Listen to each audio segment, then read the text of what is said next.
intracraneana es un conjunto de signos y síntomas que obviamente son secundarios al aumento de la presión intracraneana y pues obviamente vamos a tener un periodo de complianza y un periodo de no complianza. Cuando yo tengo un mecanismo de compensación, esta sintomatología de cráneo hipertensivo no se va a presentar, pero va a depender del tiempo y la evolución que se presente esos cambios de volumen. Entonces, ¿qué es la presión? Es la presión que se ejercen los elementos intracraneales sobre una determinada área. En este caso va a ser sobre la dura madre, que obviamente está íntimamente en contacto con la parte ósea que no tiene esa capacidad de flexibilidad. Entonces, esta presión es la que me va a ejercer obviamente a nivel intracraneal. Para hablar de cráneo hipertensivo tengo que hablar del contenido y de su continente. Obviamente su continente va a ser la parte ósea, la parte de la bóveda, la parte de la base de cráneo, donde vamos a encontrar mi tejido cerebral, obviamente el contenido. Y el contenido va a ser principalmente lo que es tejido cerebral y líquido intersticial, el componente sanguíneo, que es el componente arterial y venoso, y mi componente de líquido cefalorraquídeo, que ocupa esta porción. Y pues bueno, ¿cómo lo vamos a encontrar distribuidos? En el tejido cerebral va a ser de aproximadamente de 1400 a 1500, va a variar obviamente con la edad. No es lo mismo un infante, un lactante, a un adulto. Van a variar, pero más o menos tienen esa proporción, 80% de tejido cerebral y líquido intersticial.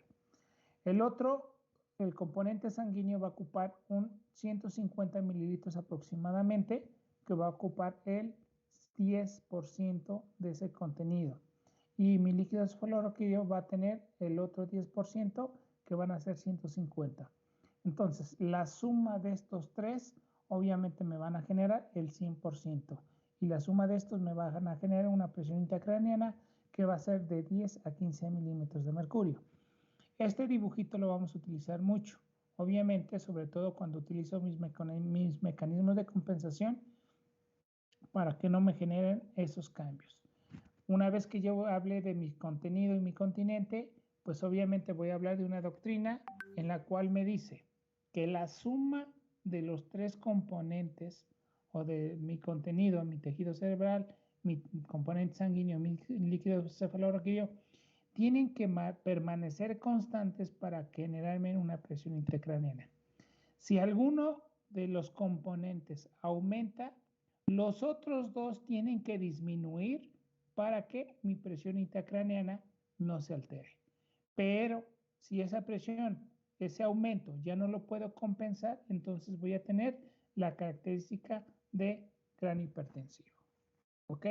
Entonces, la teoría de Monro-Kelly me dice que los tres componentes tienen que estar de manera constantes. Si alguno de ellos aumenta, ya sea por un tumor, por una hemorragia o por un tumor de líquido cefalorraquídeo o una obstrucción de líquido cefalorraquídeo, los otros dos componentes tienen que disminuir ese aumento para compensar. Si esa compensación se pierde, entonces yo tengo la sintomatología de cráneo hipertensivo. Entonces, ¿qué me dice la teoría de Monro-Kelly?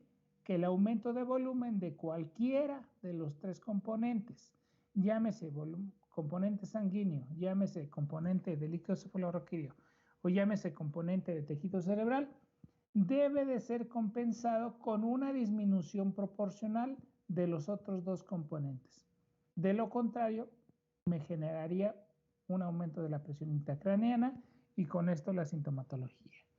Entonces, la teoría de Monro-Kelly, obviamente, si hay un aumento de volumen dentro del cráneo que no logra ser compensado, entonces yo tengo la sintomatología de cráneo hipertensivo.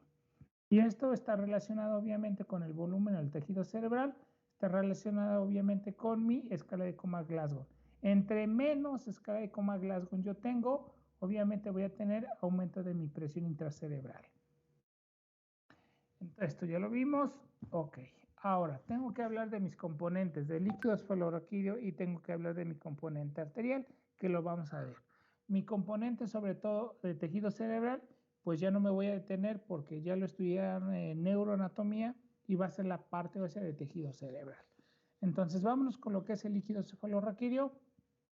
¿Qué es? Es un líquido incoloro, inodoro, formado a nivel de los plexos coroideos que se encuentran en las células de superficie ependimaria de los ventrículos laterales, que es 1 y 2.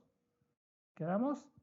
Entonces, este líquido se utiliza transporte activo, entonces se utiliza energía y transporta oxígeno, proteínas, linfocitos, glucosa, electrolitos, hormonas que sirven para que mi tejido cerebral funcione de manera correcta. ¿Cómo lo voy a tener distribuido ese líquido cefalorraquídeo? ¿O cómo se va a producir ese líquido cefalorraquídeo? Pues va a ser del 50 al 80% se van a producir en los plexos coroideos y del 20 al 30% en las células ependimarias de mi médula espinal. Acuérdense ustedes que todo lo que es el sistema ventricular, agujero de Monro, tercer ventrículo, cuarto ventrículo y conducto ependimario, tengo células ependimarias que también producen líquido cefalorraquídeo, pero va a ser en menor proporción. Entonces aquí yo tengo mis plexos coroideos, aquí yo lo tengo magnificado, donde yo tengo un capilar arteriolar, donde aquí se encuentra en la parte basal y esta es la parte apical, donde se produce líquido cefalorraquídeo. Entonces es muy importante mi presión arterial para que se mantenga una producción de manera adecuada. Si mi presión arterial disminuye por X motivo, estado de choque, estado de deshidratación, mi producción de líquido cefalorraquídeo se va a ver alterado propiamente. Y esta parte del capilar que se encuentra a nivel de la base va a pasar por este epitelio que está completamente unido, estrechado por uniones tan específicas que van a permitir el paso de sustancias de manera selectiva. Si estas uniones o estrecheces o sin portadores, o en este caso bombas que yo tengo, no se existieran, permitirían el paso de todos los componentes sanguíneos a nivel de mi tejido cerebral y pues obviamente sería casi la misma concentración de mi componente de líquido, de componente vascular y mi componente de líquido cefalorraquídeo. Pero gracias a este plexo, a esta barrera hematoencefálica, es ultra selectiva de sustancias y por eso tenemos diferentes tipos de cambios y comparaciones de líquido cefalorraquídeo con el componente sanguíneo. Aquí yo tengo mi plexo coroideo, obviamente con uniones estrechas, bien fuertes, que no van a permitir la entrada de todas las sustancias hacia la producción de líquido cefalorraquídeo o hacia mi tejido cerebral. Donde yo tengo acuaporinas, tengo lo que son caderinas o que son ocludinas, que obviamente también me sirven para esa unión tan estrecha y permitan un paso de manera adecuada de sustancias hacia la luz intraventricular.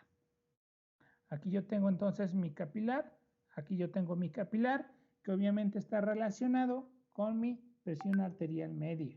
Si esa presión arterial media disminuye, pues disminuye la producción del mismo.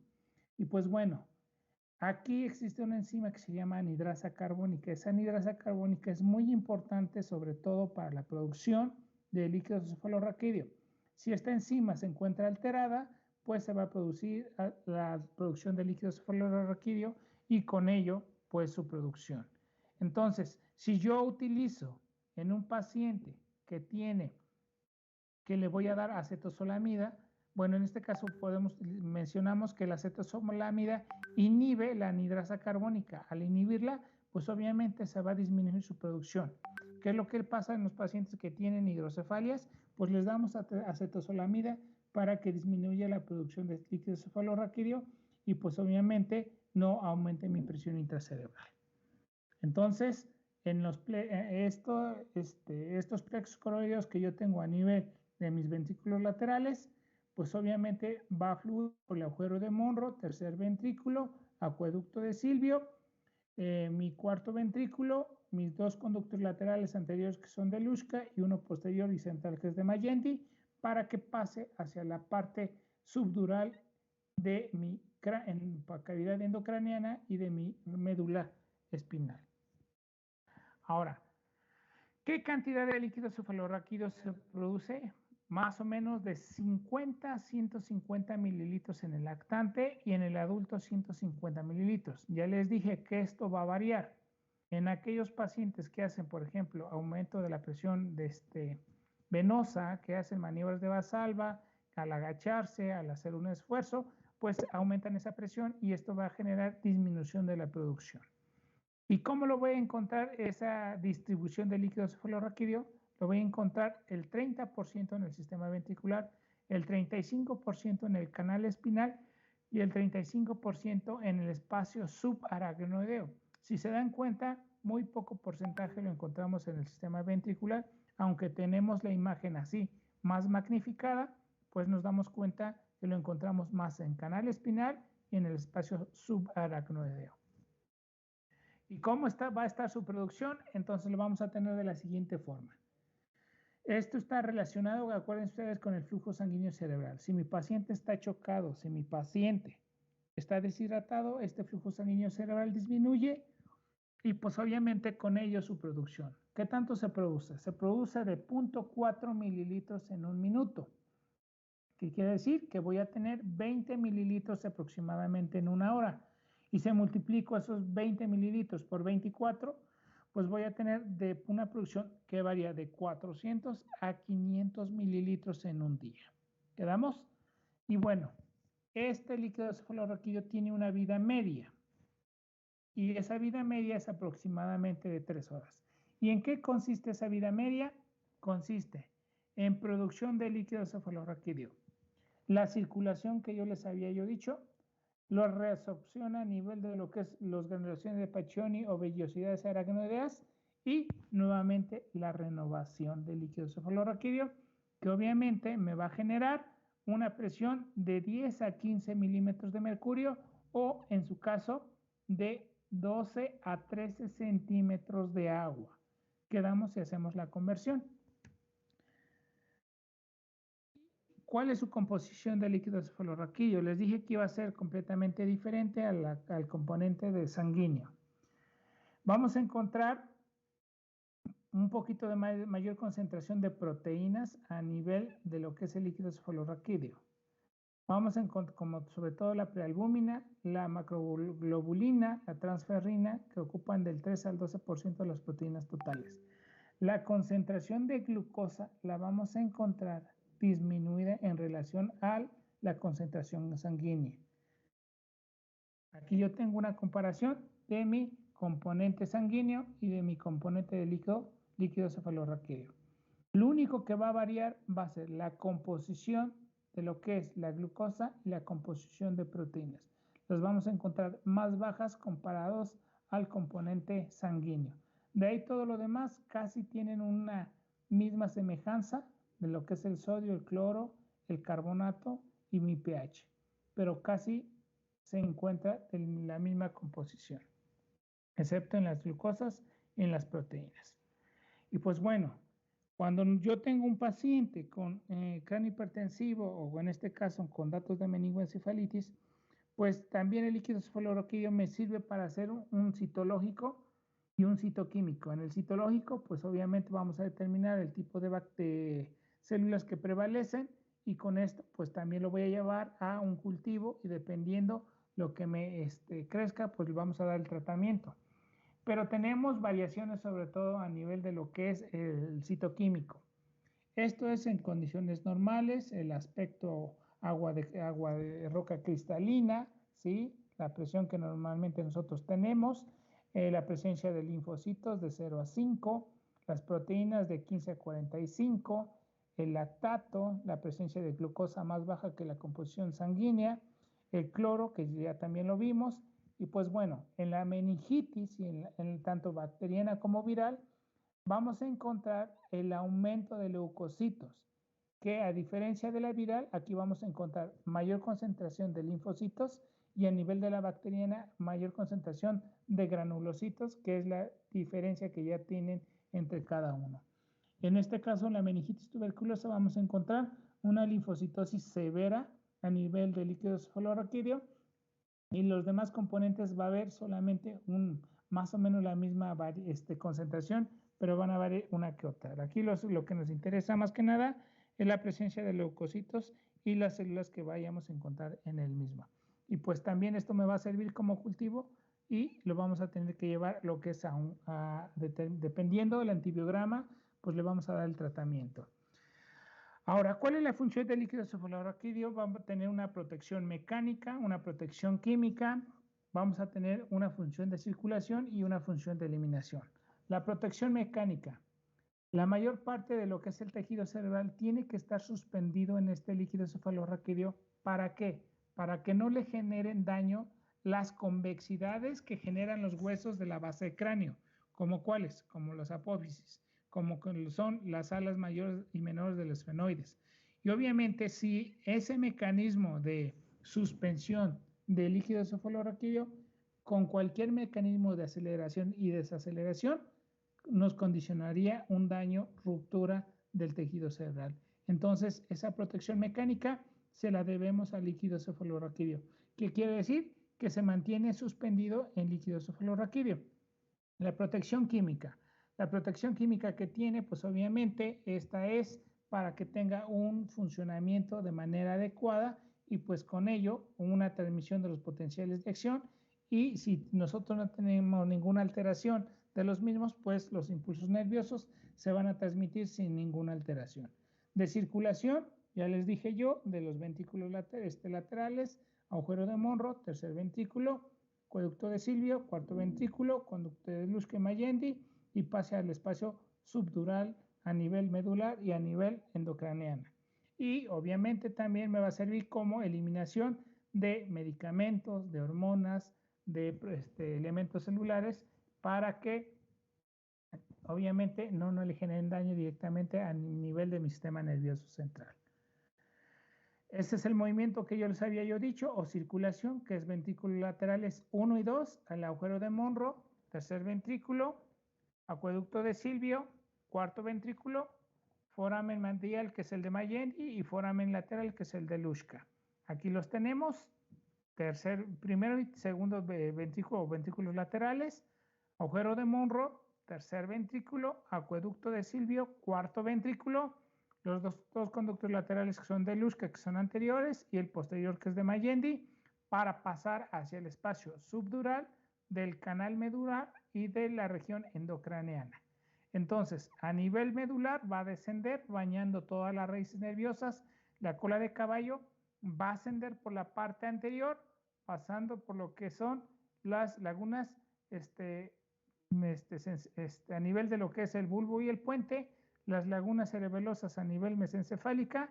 Posteriormente va a ascender hacia la parte superior por lo que es el seno longitudinal superior.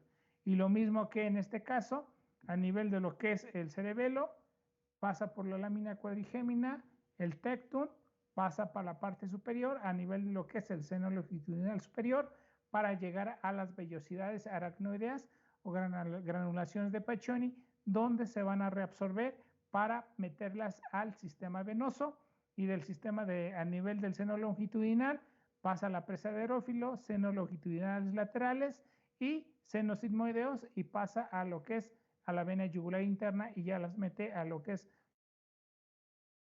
al sistema venoso sanguíneo. Entonces, este líquido cefalorraquídeo dura aproximadamente 3 horas. ¿Esto qué quiere decir? Que en un día tiene 8 veces este mecanismo de circulación de líquido cefalorraquídeo. ¿Ok? Es lo mismo que les había dicho también. Pues bueno, aquí yo tengo entonces mis lagunas mesencefálicas a nivel de mi presa de aerófilo, a nivel de lo que es el bulbo, el cerebelo. Tengo yo también estas lagunas cerebelosas que van a permitir y van a amortiguar el tejido cerebral para que no le generen daño en las convexidades óseas y tengan el mecanismo de suspensión. Si se dan cuenta, entonces, la parte subdural del contenido endocraniano pues ocupan el 35% y el otro 35% a nivel de lo que es el canal medular. ¿Quedamos? Pues bueno, aquí yo tengo mi seno longitudinal superior, donde tengo yo las granulaciones de Paccioni, que me van a servir como compuertas para el drenaje de líquido cefalorraquídeo hacia la parte venosa. Y bueno, ¿qué son las granulaciones de Paccioni? Ya les dije, estas las tenemos en el seno longitudinal superior. ¿Quedamos? Es un conjunto de plexos que sirven como compuertas de drenaje del espacio subaracnoideo hacia los senos venosos. tienen un flujo unidireccional. ¿Qué quiere decir? Que impiden el flujo retrógrado. Una vez que ya pasó del espacio subaracnoideo hacia la parte venosa, ya no se regresa y obviamente tienen un transporte de tipo pasivo. Y ese transporte pasivo tiene un mecanismo de apertura que va a ser con una presión de 5 a 7 milímetros de mercurio. Si esa presión disminuye, pues no va a haber paso, pero si ese aumento de presión de mayor de 7, como en este caso, algún mecanismo de estrangulación, ahorcamiento, desviación de lo que es la cabeza y compresión en este caso del sistema venoso, pues me va a alterar ese flujo de líquido cefalorraquídeo hacia la parte venosa. Entonces, acuérdense ustedes que yo tengo que tener, para que no tenga alteraciones de esa presión de apertura, tengo que tener mi paciente a 45 grados con su cabeza centrada y no desviada a los lados para que no me genere alteraciones de drenaje de líquido cefalorraquídeo. Aquí yo tengo entonces mi espacio subaracnoideo donde hay líquido cefalorraquídeo. Aquí yo tengo mis granulaciones de Paccioni, donde se lleva a cabo el mecanismo de reabsorción con una apertura de flujo de 5 a 7 milímetros de mercurio y siempre es unidireccional. Una vez que se produce, ya no regresa. Y obviamente se va a venir alterado, sobre todo en pacientes que obstruyen el aumento de la presión venosa central, en este caso que aumenta mi presión mayor de 7 milímetros de mercurio, o que tenga yo aquí en este caso una hemorragia subaracnoidea que me altere en este caso el flujo hacia las granulaciones de Paccioni y pues obviamente me va a generar cráneo hipertensivo. Es otro ejemplo donde tengo mi seno longitudinal, tengo aquí mi espacio subaracnoideo y cómo se está filtrando ese líquido cefalorraquídeo. Para hablar de lo que es el cráneo hipertensivo, tengo que hablar de una definición. ¿Qué es la presión? La presión se define como la fuerza o volumen por unidad de área. Entre mayor volumen y menor área va a ser mayor la presión. Y pues obviamente tengo que hablar de dos propiedades que voy a utilizar. La elastancia, que son los cambios de presión que se generan en los cambios de volumen. Esto me va a indicar obviamente la rigidez del parénquima cerebral. Y la complianza es la capacidad que tiene el sistema cráneoespinal para tolerar los aumentos progresivos en el volumen. Esta complianza obviamente va a tener mayor complianza en los lactantes cuando no tienen cierre de las suturas a nivel de los huesos. ¿Por qué? Porque tiene flexibilidad, en este caso del tejido cerebral, porque ese volumen no se siente, obviamente va a ir dependiendo y es gracias a que esas suturas todavía no se osifican. Pero una vez que se cierran, al generarme aumento del volumen, me va a generar aumento de la presión y pues obviamente se pierde esa flexibilidad y decimos que entonces mi tejido o mi parénquima cerebral tiene mayor rigidez. Esta es la clasificación de la presión intracerebral en base a lo que es la producción de líquido cefalorraquídeo encontrada. La presión normal del líquido cefalorraquídeo es de 10 a 15 milímetros de mercurio, ¿ok? Y si yo tengo una presión de 20 a 30 milímetros de mercurio, pues obviamente va a ser una presión intracerebral leve. Si yo tengo de 30 a 40 milímetros de mercurio, voy a tener una presión moderada. Y si tengo mayor de 40, estoy hablando de una presión intracerebral severa. En los de menores de 40 milímetros de mercurio, se dice que utilizo yo mecanismos de compensación para que no me dé la sintomatología la sintomatología clásica de cráneo hipertensivo. ¿Por qué? Porque ya perdí esos mecanismos de compensación y entonces ya tengo la sintomatología clásica. Entonces, ya les dije, si este líquido cefalorraquídeo se altera, ya sea por una tumoración a nivel de los plexos coroideos o una obstrucción a nivel del agujero de Monro o del conducto de Silvio o una alteración a nivel de lo que es el conducto de Lusky-Mayendi, mi producción de líquido cefalorraquídeo se va a ver aumentado, me va a generar hidrocefalia y pues obviamente los otros dos componentes tienen que disminuir para compensar ese aumento de líquido cefalorraquídeo. Si estos componentes no se modifican, entonces mi presión intracerebral se va a ver alterada y vamos a generar cráneo hipertensivo. Entonces, este dibujito siempre lo vamos a tener. Tejido cerebral, componente arterial, componente venoso, líquido cefalorraquídeo, donde tiene un mecanismo de absorción de manera adecuada, donde desplaza el líquido cefalorraquídeo hacia el canal medular, no se va a ver comprometido y pues mi paciente funciona de manera adecuada. Pero, ¿qué pasa si yo tengo la presencia de una masa o de un tumor? Llámese glioblastoma, meningioma, astrocitoma, pues obviamente al inicio yo voy a utilizar mecanismos de compensación para compensar ese aumento de volumen. ¿Cómo? Aumentando lo que es el flujo venoso y desviando mi líquido cefalorraquídeo hacia el espacio medular para compensar ese aumento de esa presión. Pero voy a tener un determinado tiempo. Cuando mis mecanismos de compensación están al tope, entonces yo ya no voy a poder compensar y entonces voy a empezar con mi sintomatología de cráneo hipertensivo. Esto hablando de una masa cerebral que tiene un crecimiento lento. Pero ¿qué pasa si yo tengo una hemorragia intraparenquimatosa, una hemorragia subaracnoidea, una hemorragia subdural o epidural? Pues obviamente se va a presentar de manera rápida que mis mecanismos de compensación no se van a comprometer y pues obviamente voy a tener la sintomatología clásica de manera rápida, donde mis mecanismos de compensación no pudieron ayudarme y yo voy a presentar en esos cuadros una sintomatología rápida de cráneo hipertensivo. Entonces, la elastancia son los cambios de presión que se generan en función a los cambios de volumen. Esto obviamente es una medida de la rigidez cerebral. Al aumentar la presión, aumenta la rigidez del tejido cerebral. Y la complianza hace referencia a los cambios de volumen que se generan por los cambios de presión. Esto me indica que tengo una mayor flexibilidad cerebral. Este es un ejemplo donde yo tengo mi volumen intracraneal y donde tengo mi presión cerebral. Entre mayor volumen intracerebral, ¿sí? Al inicio voy a poder compensar esos cambios de volumen porque utilizo mis mecanismos de compensación, generando que mi presión intracerebral se mantenga adecuada de 10 a 15.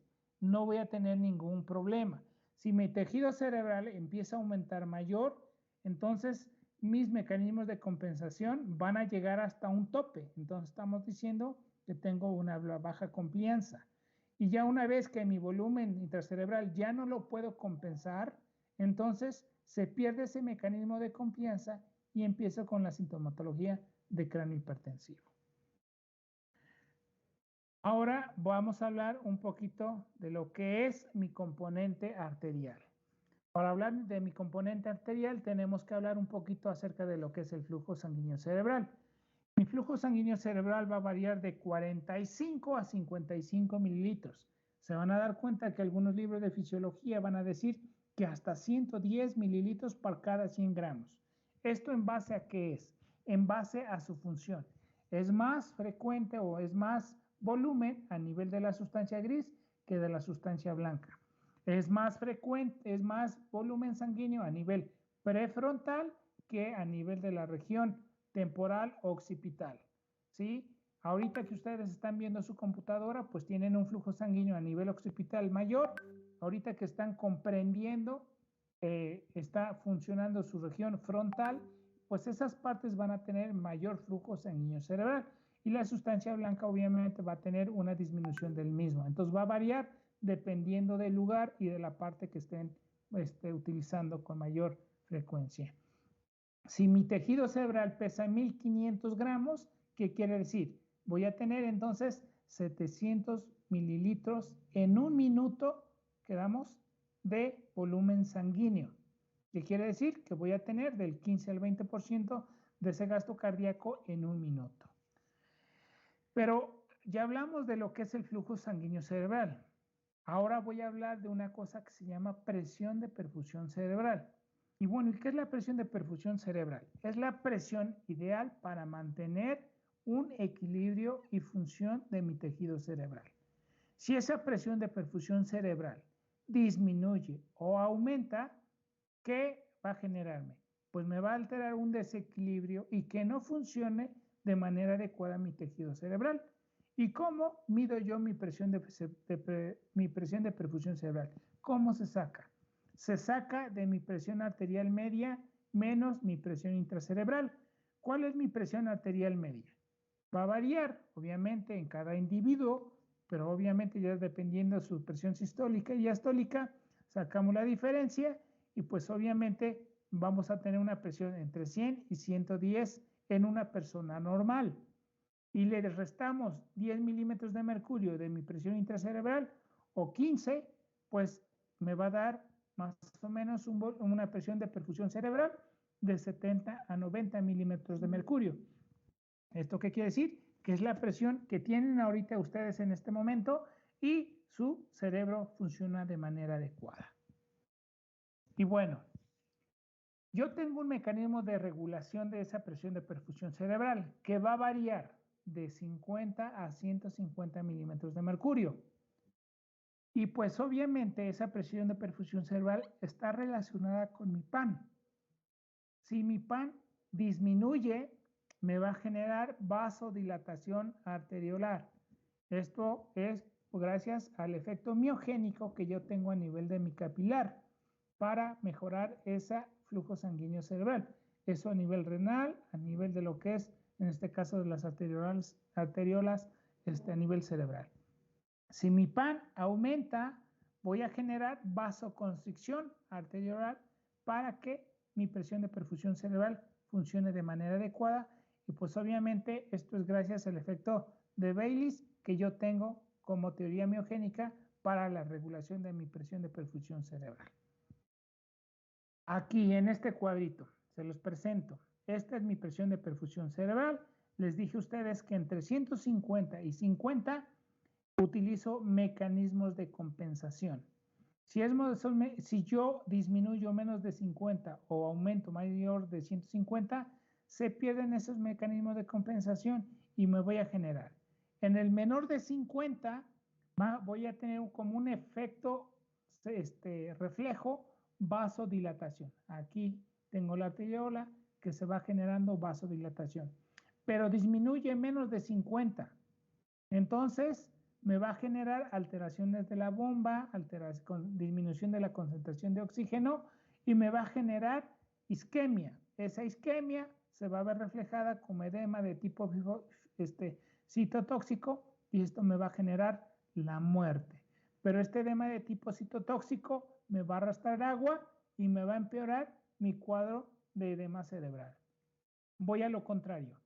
En aquel paciente que mi PAM está muy alta, voy a tener un efecto reflejo que va a ser la vasoconstricción, pero hasta 150. Si esa presión aumenta más de 150, entonces se va a alterar mi capilar cerebral y esto me va a generar extravasación de los componentes sanguíneos hacia mi tejido cerebral y esto me va a generar edema de tipo vasogénico por las sustancias vasogénicas que tiene el volumen sanguíneo y este edema de tipo vasogénico me va a generar edema cerebral. Y el edema cerebral me va a empeorar el flujo sanguíneo y empiezo yo en un ciclo vicioso. Entonces, el objetivo de mi paciente con cráneo hipertensivo es mantenerlo entre 150 y 50 para que yo utilice esos mecanismos de compensación y no me genere ni edema de tipo vasogénico ni edema de tipo citotóxico. Entonces, si mi presión de perfusión cerebral disminuye menos de 50 milímetros de mercurio, se va a ver reflejado que me va a generar vasodilatación. Al generarme vasodilatación me va a generar disminución del flujo sanguíneo cerebral y esto me va a generar hipoxia e isquemia. De lo contrario, si mi presión de perfusión cerebral aumenta más de 150 milímetros de mercurio, mi flujo sanguíneo cerebral aumenta, pero esto me va a generar edema de tipo vasogénico. Ahora voy a hacer unos ejemplos. Vamos a tener un paciente.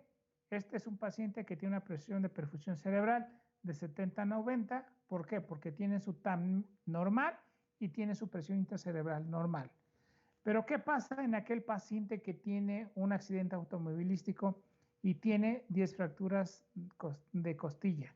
Le generó un hemotórax de 1200. Tiene un trauma abdominal cerrado que le está generando un hemoperitoneo. Y además tiene una fractura de fémur que le está secuestrando sangre a nivel de ese componente muscular. Pues obviamente me va a generar disminución de mi presión arterial media. Mi paciente se está chocando. Entonces mi PAM disminuye. Pero si a esta PAM que yo llego, que llega a mi paciente al servicio de urgencias, que tiene una TAM de 60 o de 50, le resto mi presión intracerebral, me va a dar menos de 50. Entonces, ¿qué va a pasar con mi presión de perfusión cerebral? Va a disminuir y esto me va a generar edema de tipo citotóxico.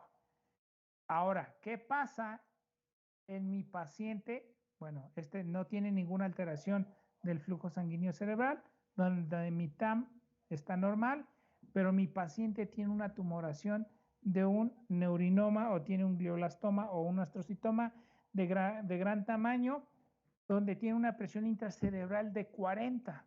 Si yo le resto a los 100, le resto los 40 o los 50 de mi presión intracerebral, voy a tener menos de 50 milímetros de mercurio y pues obviamente también voy a tener edema de tipo citotóxico. Entonces, en los dos casos, tanto en aquel paciente chocado como en aquel paciente que tiene cráneo hipertensivo, el resultado final me va a generar hipoxia, isquemia y esto es traducido en edema de tipo citotóxico. Entonces tengo que mejorar. En aquel paciente que llega chocado, pues administrarle cristaloides, sustancias vasoactivas, presencia de lo que es componente sanguíneo para mejorar mi PAN. Y en mi paciente con una tumoración intracerebral, pues hay que quitarla para que no genere ese aumento de mi presión intracerebral.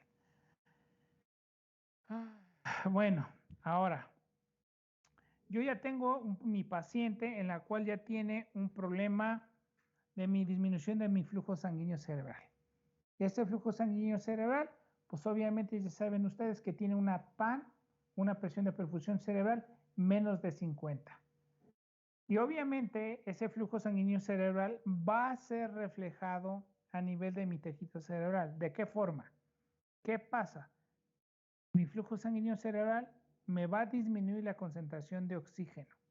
Al disminuir mi concentración de oxígeno, va a alterar todo lo que son las bombas a nivel membrana, como la sodio, potasio, tepeasa, como los importadores a nivel de membrana, y esto obviamente, esta disminución o esta hipoxia me va a generar a la producción de ácido láctico a nivel intracelular, va a retener lo que es el sodio a nivel intracelular, y pues tanto el sodio como el ácido láctico son sustancias que aumentan la osmolaridad atrayendo agua del intersticio hacia la célula. Y esto me va a generar edema cerebral, en este caso de tipo citotóxico. El edema cerebral se va a ver traducido como a un aumento de volumen intracraneal. Y el aumento de volumen intracraneal en pequeña área va a tener efectos sobre mi presión intracerebral. Y mi presión intracerebral va a generar, va a comprimir los vasos arteriolares, que me va a generar nuevamente entrar al ciclo vicioso que me va a disminuir el flujo sanguíneo cerebral. Y esto obviamente me va a generar una cosa que es parte de una tríada, que es la tríada de Cushing, que me va a generar presión arterial alta. Si yo no rompo este círculo vicioso, mejorando mi flujo sanguíneo, administrando lo que es el oxígeno, manteniendo a mi paciente en un pH de manera adecuada y no corrijo en este caso las concentraciones de sodio, pues mi paciente va a culminar lo que es en hipertensión intracraneana que me puede generar la muerte. Entonces, acuérdense ustedes que mi paciente con presión intracraneana vamos a encontrar pacientes con hipertensión arterial sistémica. ¿Ok? Y pues bueno, ahora voy a tener un ejemplo en aquellos pacientes que tienen un aumento de presión intracerebral mayor de 150. ¿Ok? ¿En qué casos? En aquellos pacientes que tienen hipertensión arterial sistémica alta. Estamos hablando en emergencias o crisis hipertensivas, en aquellos pacientes descontrolados, en aquellos pacientes con presencia de tumores como un feocromocitoma, en aquellos pacientes que tienen una PAN muy alta, que tiene mayor de 150 milímetros de mercurio. Si le restamos 100 menos 10, pues vamos a encontrar, por ejemplo, un paciente que tiene una PAN de 200 menos 10 de la presión intracerebral, pues voy a tener 170 milímetros de mercurio de mi presión de perfusión cerebral. ¿Y qué voy a generar con esto? Una hiperperfusión cerebral. Disfunción endotelial, aumento o extravasación, en este caso de los componentes sanguíneos hacia el tejido cerebral, y obviamente va a generar permeabilidad de la barrera hematoencefálica, y esto va a ser traducido como edema de tipo vasogénico. ¿Ok? Entonces, aquellos pacientes que tienen una hipertensión arterial una hipertensión arterial sistémica descontrolada, ¿me puede generar edema de tipo vasogénico? Sí. Y en aquellos pacientes que tienen un paciente con hipertensión arterial sistémica, ¿me puede generar ceguera? Que lo vamos a ver más adelante. Sí, precisamente por la persistencia de presión intracerebral.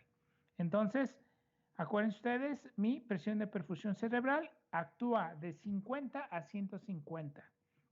Si disminuye, voy a generar vasodilatación, pero si disminuye menos de 50, voy a generar hipoxia e isquemia. ¿Qué pasa si aumenta más de 150? Voy a generar vasoconstricción, pero después de 150, esto se va a ver completamente reflejado en hiperperfusión, disfunción endotelial, alteración de la barrera hematoencefálica, y voy a generar edema de tipo vasogénico. Entonces, a mi paciente, cuando yo tengo un paciente con hipertensivo, tengo que mantenerle entre 150 y 50 para que utilice esos mecanismos de compensación. Si no, mi paciente se va a morir. Y pues bueno, hasta aquí nos quedamos. Espero le hayan entendido, chicos. No sé si tengan alguna duda hasta aquí. Mañana vemos la teoría biogénica y la teoría bioquímica, principalmente para lo que es el mecanismo de regulación también de la presión de perfusión cerebral. Espero no los haya yo dormido. Yo creo que este tema también lo están llevando en neurología.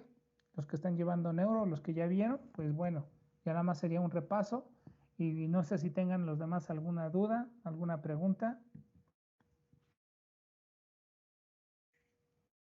Hola, hola, no se duerman. Creo que todo bien, doctor. Todo ¿Sí? bien. Todo bien, doctor. Todo bien, doctor. Todo bien, doctor. Bueno, mañana continuamos. Ya saben, el miércoles tengo cirugía, les voy a quedar mal, pero el jueves aquí vamos a estar. ¿Sale, chicos? Sí, Nos doctor. vemos el día de mañana. Gracias, doctor. Gracias, doctor.